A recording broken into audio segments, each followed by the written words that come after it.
Welcome, I'm Rose Aguilar, and this is Your Call. On today's show, we are discussing the U.S.-backed Israeli assault on Gaza, and some of the content we will be discussing is disturbing. At last week's Democratic National Convention, anti-war uncommitted delegates said they were in talks with high-level Democrats about having a Palestinian American speak from the stage, but the demand was denied. During the primaries, nearly 800,000 voters across the country selected a version of an uncommitted vote to send a message to the Democratic Party. Who is listening, and what is next for the movement? Doctors who volunteered in Gaza shared devastating stories at a press conference during the convention. They said the Israeli Defense Forces have made it impossible to treat their patients. Gaza's health ministry says over 40,000 Palestinians have been killed, including 17,000 children. That is almost 3% of all children in Gaza who are now dead. Al Jazeera reports that at least 53 children have been killed every day since October 7th, and 72 men and women are killed in Israeli strikes every single day. The death toll could exceed 186,000 when you factor in the thousands of people buried under the rubble and the deaths due to the destruction of public infrastructures like health facilities. This is according to a study published in The Lancet. Joining us to talk about all of this are three guests.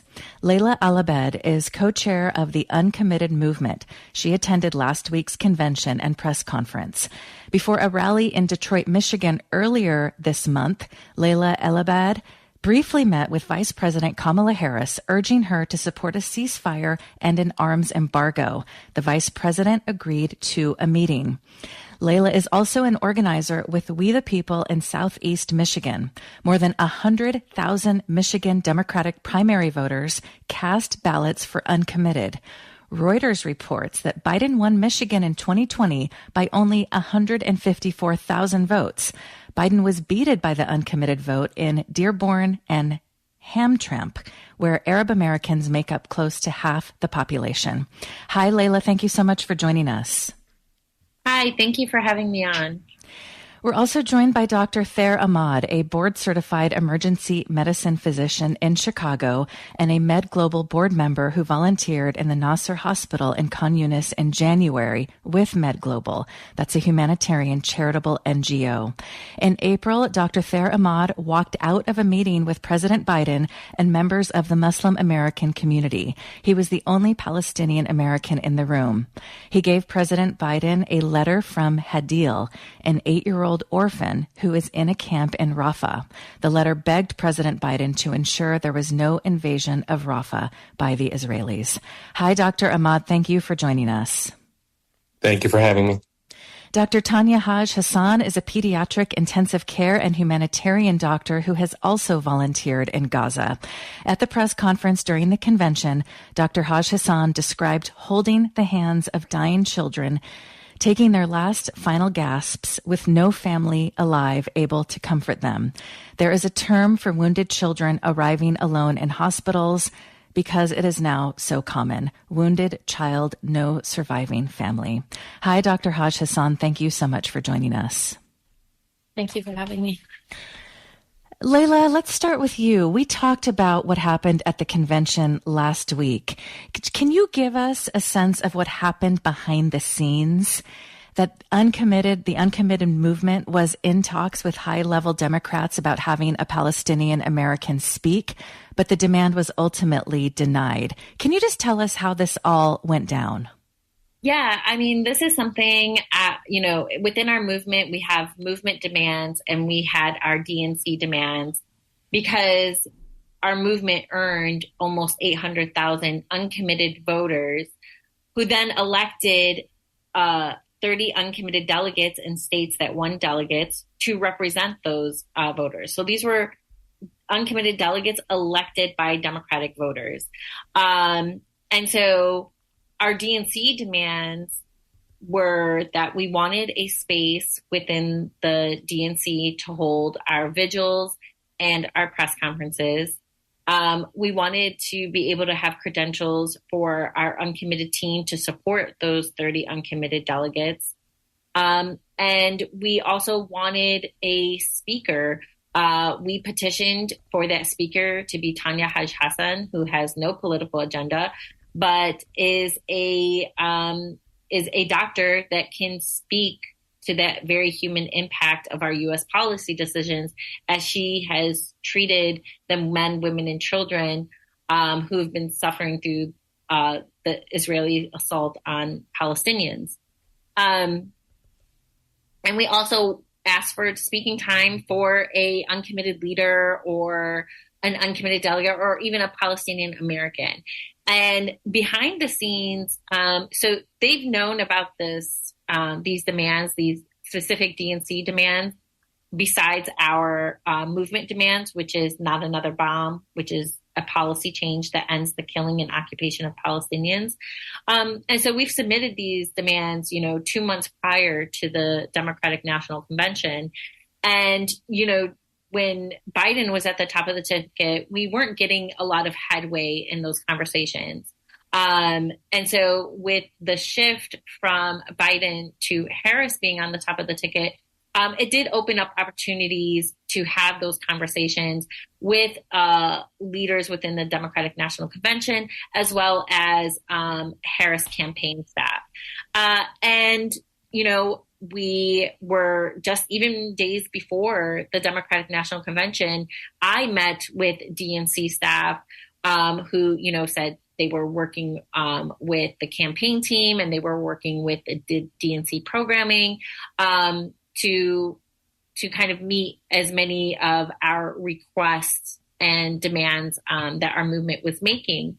And really the whole time, we were never discouraged that we wouldn't have a speaker on the main stage of the DNC. We were told that, keep submitting names, we're keeping the pressure up. We're doing everything on our end to push for this request. We know how essential this request was. And in all honesty, we really thought we were presenting something to the Democratic Party, leadership within the Democratic Party, something on a silver platter that could help us mobilize voters in our states, especially in key swing states like Michigan, where I'm from, to be able to mobilize voters to support Vice President Harris, because we were hoping that we would have that signal that she would turn a page away from President Biden's disastrous, immoral Gaza policy and how she was differentiating herself from Trump. And unfortunately, that's not what we left with. I think that it was a big mistake of the Democratic Party and the Harris team to not take this opportunity to really, truly unite the Democratic Party, as the majority of Democratic voters right now support a permanent and immediate ceasefire and conditioning a military aid on Israel. Most voters do not want to see their tax dollars being used to kill men, women, and children. And war is not popular. And so what we've seen from that main stage really, honestly, to me, does not reflect the sentiments and the stated core values of the Democratic Party or even Vice President Harris's campaign team. And I think it is incredibly unfortunate, and it was a missed opportunity. But in all honesty, our movement has come out stronger than it was before the DNC. And Georgia State Representative Rua Roman was supposed to speak, and by now a lot of people have either read the speech she was going to make or have heard her say the speech. And in this speech, she did say that she was endorsing Kamala Harris for president. It was a pretty moderate speech. She was going to tell a personal story about her family, and she did not give that speech. She's also running for re-election. Dr. Ahmad, before we talk about your time in Gaza, you were at the press conference of Palestinians, doctors, others who have been to Gaza. What are your thoughts about how this all went down at last week's convention? Well, I think it's extremely disappointing. And I think part of what we as healthcare workers who've been in Gaza have been trying to communicate is, there is this consensus from the entire humanitarian relief community, from healthcare workers to aid workers, everybody that has kind of witnessed what has taken place on the ground. There's this consensus that there is absolutely a tragic situation that has unfolded in Gaza, and every single day it becomes even more catastrophic. We're just trying to communicate that message, and we're trying to at least share that story so that people can finally see the reality of what's on the ground. If you have a speaker like Dr. Tanya Haj Hassan, who's going to go up on the stage and be able to tell you about the children that she treated and everybody that she had seen, we think that's incredibly powerful, and it will get us closer to what is absolutely necessary, which is a ceasefire, which is a cessation of the hostilities in a way that can bring relief to the people in Gaza. I mean, every single person who has entered into Gaza since January, since the end of December, when they started allowing people to come in, until as of yesterday, they're coming back with the same message. They're coming back with the same sort of horrors that they've seen. And I think we feel that there's this duty that we want to at least share the stories. We want people to be able to hear them because we think that they're powerful enough to sway the hearts and minds of people in elected office, for that matter. So just to be censored and to be erased from the conversation, the fact that there was no space for people to be able to communicate this vital message that is not controversial, that is not polarizing.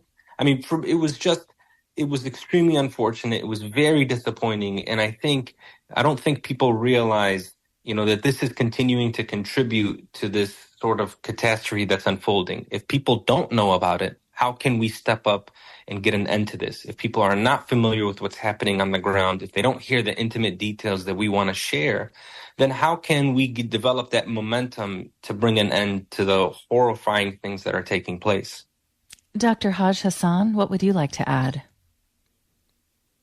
No, I agree completely with Dr. Ahmed. There has been absolute consensus and an overwhelming message from everybody that comes back from Gaza. And it's not just individuals, it's organizations, and it's organizations across the humanitarian, human rights, and medical relief industry in general. Everybody's coming back with the same message, and you see it. You see directors from UNICEF come out on air and just say, this is the worst thing I've ever seen. You see people from Save the Children come out and say the same thing. You have Human Rights Watch that today published a report on the detention and torture of healthcare workers, and the fact that there have been well over 200 healthcare workers who have been detained and tortured, many of whom who have been released. And when testimonies are taken from these healthcare workers, you hear over and over again that they're detained for their profession, not for crimes committed as individuals. They're called in as the person wearing scrubs or the person in the doctor's coat. And then they get detained and tortured for months, physical, sexual, psychological torture. And these reports have been coming out. There was one recently published by Amnesty International, and again, the one by Human Rights Watch just this week. And, this universal consensus amongst everybody, universal condemnation of what's happening on the ground, supported by findings by the International Court of Justice, supported by eyewitnesses on the ground, supported by documented realities that you introduced the show with. The statistics are harrowing. This assault is breaking all the worst kind of records. Highest number of pediatric amputees, highest number of journalists killed, humanitarian workers killed, healthcare workers killed, over 17,000 children who lost one or both parents since October. And just to add, that figure is several months outdated. I'm scared to know what that figure is today. Mm-hmm. The same thing is true for the other figures you mentioned. All means of census in Gaza at the moment have been destroyed. We have very little knowledge of what's happening in the north of Gaza. We know it's catastrophic. We know people are starving, but we don't know numbers. We don't know how many people are being killed. We don't know how many children have been orphaned, how many children have had their limbs amputated. So it's really hard to get accurate data. But up until the point that we got accurate data, and that's a while ago now, this assault is breaking the worst kind of records that, only wars can break. And even then, unprecedented in our lifetime for certain. And, the really devastating thing is I've been working in the humanitarian sector for a number of years now, and there are international humanitarian laws that protect against these sorts of crimes, that protect against this horrific and egregious, atrocious impact on civilians. And those international laws are being violated systematically. And so when they're violated systematically, and yet it continues to be an assault that's funded by the US military, those of us who are eyes on the ground have a duty both to our professions, to the people who are suffering under these violations, and to the human race in general, to speak up about it, particularly when international journalists have been barred from entering, when independent investigators have been barred from entering, from all other independent means of bearing witness to these atrocities have been prohibited from bearing witness to them. We feel a particular duty to do so, and a particular duty to convey those things to the political community with the power to stop this in an instant. Dr. Haj Hassan, I have watched you for months talk about what you have seen in Gaza. And we've been talking on this show for months about the horrific videos that we are seeing taken by either Palestinian journalists or Palestinians in Gaza, because as you said, international journalists are not permitted to enter. And it's just been absolutely horrific. This is a very simple question, but Dr. Haj Hassan, did you think that by now, because of the videos that are coming out and the absolute devastation that has happened, this would have ended by now? I honestly thought it would have ended within the first week when I got those first messages out of hospitals, out of it. So just a little bit of background. I've been going to the Gaza Strip for more than 10 years to teach. So many of my colleagues there, people who were former students of ours or more senior colleagues who we developed relationships with when we were there, we've been in communication with for years. So during the 2021 assault, we were in frequent communication. During the 2014 assault, we were in frequent communication. And so, it's not the first time we text back and forth about the mass casualties that are coming in and how they're managing them. But this was different. They were saying, we've never seen anything like this. It's indescribable. This feels like Judgment Day. It's a genocide. From day 5, they were saying it's a genocide, talking about, hundreds coming in within the space of an hour, entire families who are either killed in an instant, maimed, coming in. It was really horrific those first few days. And that's why myself and a few of my other colleagues from Oxford University, the group that historically would go and teach in Gaza, we decided to set up a platform called Gaza Medic Voices, because we thought, wait, this is different. And this is not being conveyed in mainstream media. We need to make sure that we convey it.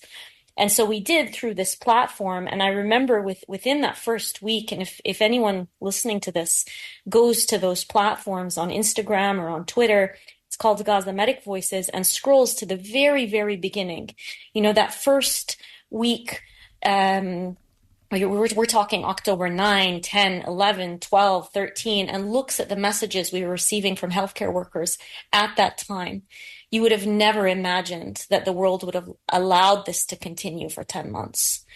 It was just so horrific. And I can pull up some of those messages right now. And then, coming on the news and seeing forget my voice. Think about the voices of all the credible international organizations who month after month have come on. James Elder from UNICEF from the very beginning, just crying out to the world, this has to stop. Same thing with Save the Children. It's just, nobody ever thought that this would go on for this long. And you mentioned, just as you were asking me this question, you mentioned all the Palestinian footage we're getting, Palestinian journalists who've been sharing this from the very beginning. And I add to that the voices of the Palestinian healthcare workers who have been sounding the alarms from the very beginning. But the problem is we do not listen to the Palestinian voice. And that was, confirmed in a very sad, shameful, and unjust way when the DNC refused to have a Palestinian speaker, refused to give a Palestinian American 2 minutes of stage time. We need to start listening to Palestinian voices. Time and time again, they have been sounding the alarm from the very beginning. And the fact that even when it comes to footage, we question footage that comes from Palestinians. We question data that comes from Palestinian authorities, even when the Lancet and other independent well-established sources tell you that that data is accurate and actually is historically an underestimate of the casualties. We continue, as I say we, but mainstream media and the political forces that be continue to cast doubt on Palestinian testimony. And that's extremely problematic and adds to the systematic dehumanization of a people who are frankly being genocided. Dr. Ahmad, you are Palestinian. Did you think this would have lasted this long, given what we are all witnessing on a daily basis? I don't think I ever imagined that we'd be at this point. We're approaching 11 months, and that all of the safeguards that exist in the world, all of the international humanitarian law, all of the different bodies that exist that are supposed to prevent something like this from taking place. I never thought that we would see the collapse of this in less than a year. And it's not just that it's lasted this long. I think all of us are absolutely stunned that we're seeing some of the things emerge out of the Gaza Strip. The way that this war has been prosecuted, the fact that there is a 10-month-old in Gaza right now who is paralyzed because of polio. I mean, a disease that has been eradicated for more than a quarter of a century, that is easily preventable as long as there are vaccines that are able to enter into this space. I never thought that we'd get to this point. I never thought that we would watch children starve to death.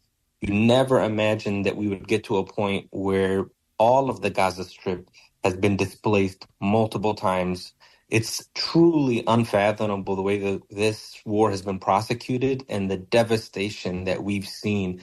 I did not expect us to have to be in this sort of position. I think Tanya says it right. I didn't think that we would make it out of October with this still going on. But when you realize that on October 8th, that the water was shut off and the electricity was turned off, and then you start to see week by week different healthcare institutions, universities, schools, shelters, one by one get surrounded, get attacked, get raided, people are getting arrested.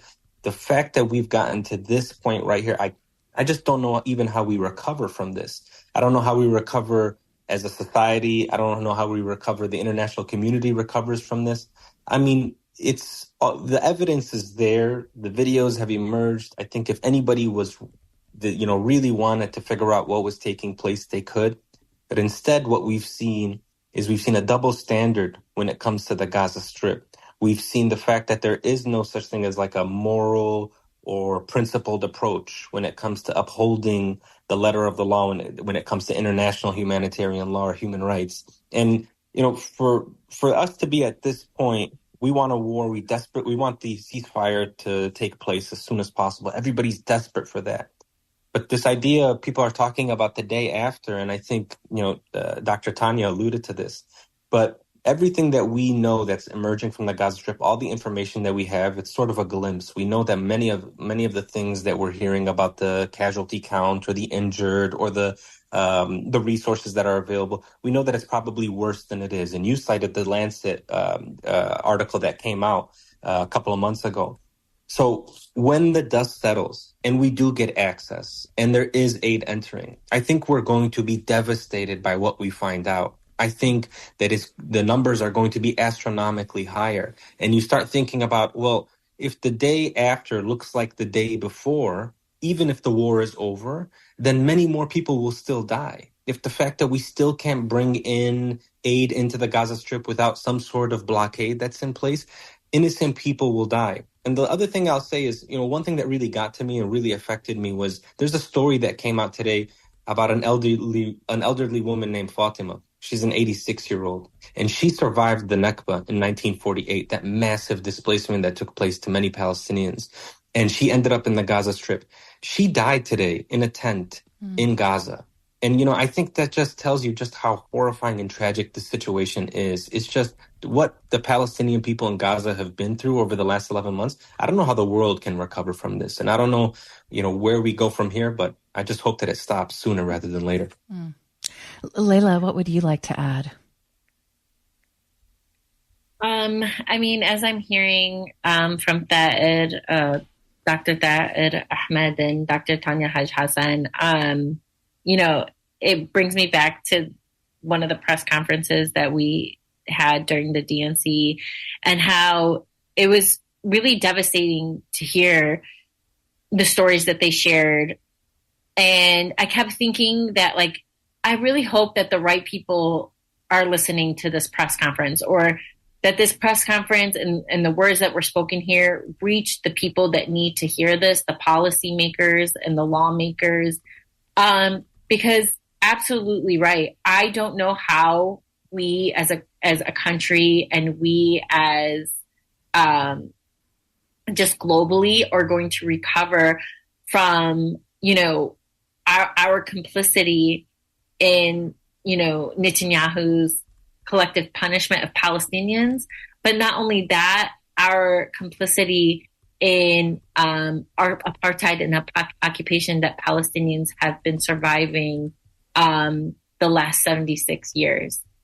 I will continue to take up my lane within the Democratic Party, as well as my brothers and sisters who are taking up lanes on the streets, rallying, advocating, mobilizing. The doctors here who are lending their voices for so many Palestinians in Gaza who are voiceless right now.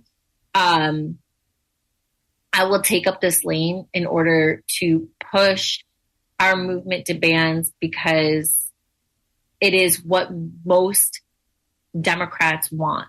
It is what most voters want. It is what most people of conscience, and war is not a popular policy. And I really, really believe that we have to do everything in all of our power to move away from being okay with this. It has been a policy of the last 76 years. And I don't believe that we can no longer just sit by and uplift the status quo. Before we let you go, Layla, what are you hearing from some of this is a massive number. 800,000 voters selected a version of an uncommitted vote during the primaries to send a message to the Democratic Party. I mentioned in the intro that more than 100,000 people in Michigan voted uncommitted, and Biden won in 2020 by just 154,000 votes in Michigan. What are you hearing from some of these people? I live in Dearborn, Michigan. I'm a regional community organizer outside of being a co-founder and co-director of the Uncommitted National Movement. But what I'm hearing for folks, there's a lot of folks that are very apathetic about the November presidential elections. We are hearing, these voters, even within the anti-war coalition, outside of the Arab American, Muslim American community, but just anti-war voters who voted uncommitted in the presidential primary are not going to vote in a monolith. And what I do honestly fear, especially after what happened at the DNC, is a mass exit of voters from the Democratic Party. I fear that not because I believe Democratic leaders are going to be our heroes, because right now they aren't even aligned with the core base of their constituents, of Democratic voters, but because we need people power to shift policy. And that's something I'm really committed to moving forward. This work doesn't end, just because we have the DNC. It's not going to end in November. It is a ongoing movement. And I just really hope that folks want to invest in the liberation of Palestine, because it's the right thing to do. And in all honesty, I just can't be a citizen of this country and a Democrat and not use my voice and my vote to stop the ongoing genocide. And I encourage other Democrats and other folks who see this as their lane to, plug in on our website, plug into notanotherbomb.com. So we are as powerful as possible to shift these lawmakers and policymakers. Layla Elabed is co-chair of the Uncommitted Movement, who attended last week's Democratic National Convention and press conference. Dr. Thayer Ahmad is a board-certified emergency medicine doctor in Chicago and a MedGlobal board member who volunteered in the Nasser Hospital in Khan Yunis in January with MedGlobal.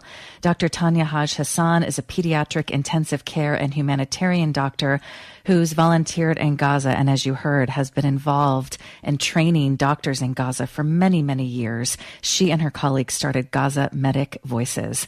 Dr. Haj Hassan, Dr. Ahmad, and Layla, thank you all for your work, and thank you so much for joining us. Thank you. Thank you for having us. Thank you. Thank you. Coming up after a break, we will speak with an emergency room and pediatric nurse, Sandy Adler-Killen, who is treating Dr. Juman Arfa in Gaza via remote telehealth during her pregnancy. She was tragically killed by an Israeli airstrike along with her newborn twins and her mother. This is Your Call. We'll be back after this. This is Your Call. I'm Rose Aguilar. If you are just tuning in, we want to let you know that some of the content we'll be discussing and a clip we will be playing is disturbing. Now we'd like to welcome Sandy Adler-Killen back to the show. Sandy is an emergency room and pediatric nurse who has provided support for newborns in Gaza. She is a member of a group of lactation consultants supporting moms in Gaza via telehealth. We had Sandy on a few months ago when she returned to Gaza, and she's planning to go back. She was treating Dr. Juman Arfa via remote telehealth during her pregnancy and birth. Dr. Juman Arfa was tragically killed by an Israeli airstrike along with her newborn twins and her mother. Hi, Sandy. Thank you so much for joining us again. You're so welcome, Rose. Thank you so much for continuing to cover this horrific situation. Well, can you tell us how you first were connected with Dr. Juman Arfa and how you take part in remote telehealth from the Bay Area, reaching out to and helping women in Gaza? So this was a unique situation. While I was there in March and April of this year, I worked with a, Berlin-based NGO called Kadus, and we were working at a trauma stabilization point in Al-Mawasi, a little bit south of Khan Yunis. And we were working side by side with the Palestinian Red Crescent Society, and they had 2 tents set up, and we would flow between the tents, working with them, dealing with mass casualty incidents. But we also, because we were located right in the community, we were providing primary care. We were providing, we had births in the tent, many pediatric patients, many ongoing wound care patients who couldn't get the coverage or being able to meet with plastic surgeons. There was just no availability. So we were managing their wounds as best we could with the limited facilities and equipment we had. But so I've been in touch with my Palestinian colleagues, the doctors and nurses that I connected with while I was there. And I got a call. It was probably about 4 weeks ago now, from one of the physicians that I had worked with, and she connected me with Jumana. And Jumana and I were communicating via WhatsApp, video and audio, and she would send me many, many messages also about her situation and what was going on. I was supporting her during her pregnancy, and then after the babies were born, and I had an appointment, a video appointment scheduled with her on the evening of the day she was killed to help her increase her milk supply to be able to feed her twins. And I received the message and was just completely devastated by the news. And my heart just breaks for her husband. Mm. You say that you have many voicemails from Dr. Jumana Arfa regarding how scared she was and what she was dealing with. Can you just tell us a bit more about her and her story? Yes. Just as a prelude, excuse me, I'm sorry. Without exception, the communication that I've had with my colleagues in Gaza, as I said, the doctors and nurses, it's always been, don't worry about us, we're okay. The grace, the composure, the professionalism. When I reach out to them and I hear things in the news and I want to check in and make sure they're okay. When I first connected with Jumana, it was the same. And then throughout the next couple weeks, things had changed dramatically for her. So the voicemails were alluded to being displaced multiple times. She felt like she was just running in circles. She was so fearful of having her twins early. She knew of women who had died in childbirth. She knew her babies were breached. She had gotten access to an ultrasound appointment, and she saw that her babies were breached. This is a woman who's a physician, so she was acutely aware of her need for a C-section. She knew that there was no anesthetic in terms of managing her pain during surgery. And then, of course, she was worried about, the health of her children being born prematurely, not having enough milk. Some of her voicemails, she shared she had Braxton Hicks contractions, which are kind of a false labor. And she said it was specifically related to the stress that she was enduring. And she knew that she had to find a way to help minimize the stress, but she was just so afraid. She was so exhausted, and she just continually asked me, please pray for us. Please pray for us. Mm. I remember reading about this and watching a horrific video of what happened when her husband found out. And I want to play this August 14th clip from Sky News about the deadly airstrike that killed Dr. Jumana Arfa, her twins, and her mother. Mohammed became a father 4 days ago. Today he went to hospital in central Gaza to pick up the birth certificates of his newborn twins. Instead, he ended up in the morgue to identify the bodies of his wife and 2 babies. They were killed by an Israeli airstrike whilst he was out. People from the neighborhood called me and told me that my house I live in was bombed. My wife, my 2 children, and my mother-in-law were gone. My wife gave birth the day before yesterday. I didn't even have the time to celebrate them. She gave birth by cesarean section, and she was still tired and couldn't walk. The airstrike hit their top floor apartment. We asked the IDF for a statement, but haven't received one. Inside, the house is still smouldering from the explosion. They use bottles of water to try and put out the fires still burning. Any sign of family life has already been extinguished. Thanks to Sky News for that clip. This is just such a devastating story, Sandy, and there are so many others like this.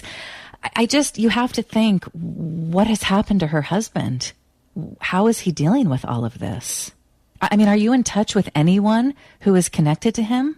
Yeah. So I tried to reach out to him through the physician that connected me with Jumana. I don't know if he speaks English. Her English was excellent. Jumana had nothing to do with Hamas. She just cared about peace. She was somebody who cared about the children that were being harmed, killed in Gaza. And I know that she had a social media presence posting about trying to advocate for a ceasefire and peace. And one of the reasons why I'm talking to you today, Rose, is I don't want her story forgotten. I want to continue to advocate as much as I can for an immediate ceasefire, an arms embargo.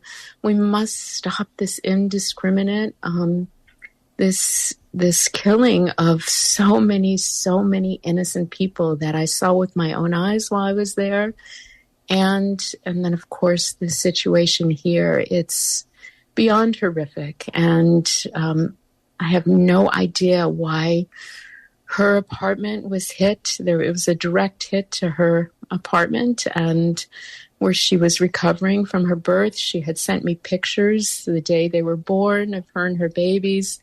She had sent me pictures the day before we were going to be having our video chat, and she was just lying in bed surrounded with her babies, and it was such a place of hope and joy in the midst of this horror, and to have that wiped out in an instant, there's no way to come to terms with what's going on and this kind of horror.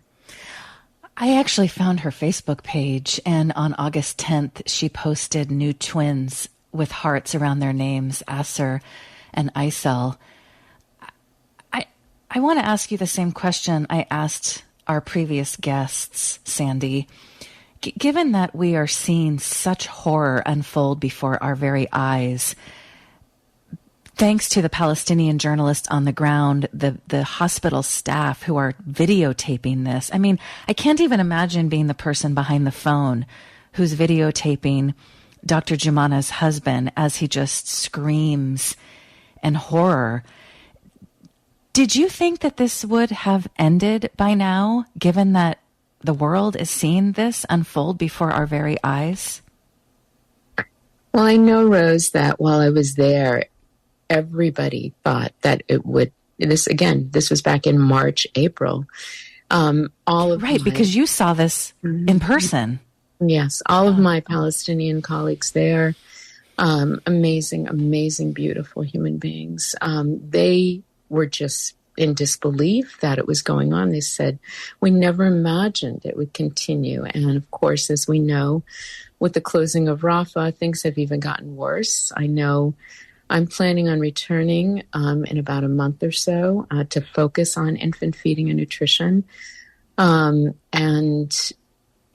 when I went previously, we were able to bring medicine, medical supplies to replenish what was being used. And now it's so limited. Before I could bring in 4 crates, small crates of small boxes with me. And now, it's 1 bag. So I can't even imagine how people are coping. I can't even imagine. I talk almost every other morning with my colleagues there to just check in to see how they are. And as they're continuing to be displaced and the work they're doing, they have to set up in new areas continually. And obviously, not only is it putting an incredible stress on them as individuals, but in terms of the infrastructure and being able to provide medical support.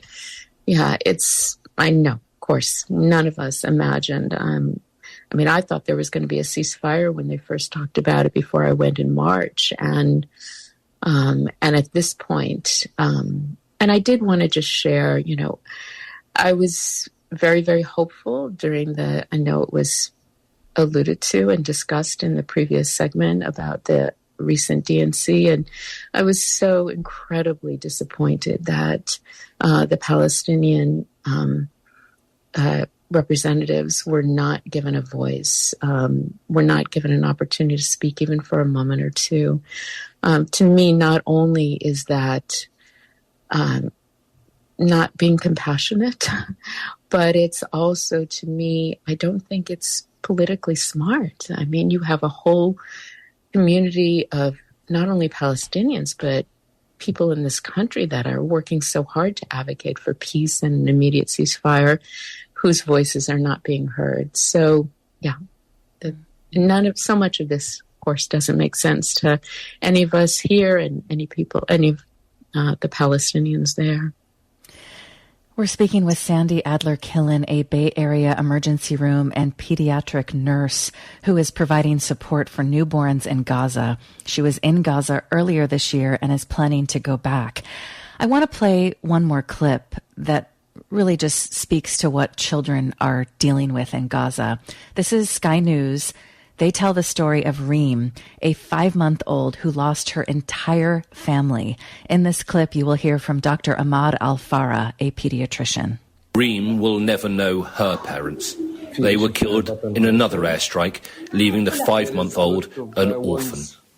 Her body is pockmarked with wounds from shrapnel. She is the only survivor from her family.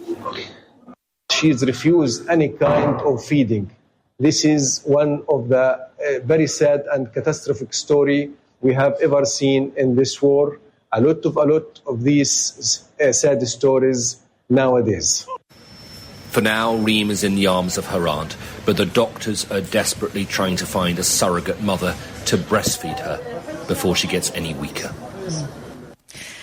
Again, thanks to Sky News for that clip. That is just devastating, Sandy, to think that they're now trying to find surrogate mothers to breastfeed babies like Reem because their mothers were killed. How common is this? Do you know? Yeah, that particular situation, I honestly don't have the facts about how common it is. But from my time there, one thing I wanted to mention that whenever there were individuals, we had, I'll never forget, this one young woman, teenager, her whole family was wiped out. People had found her wandering the streets. And one of the Palestinian Red Crescent Society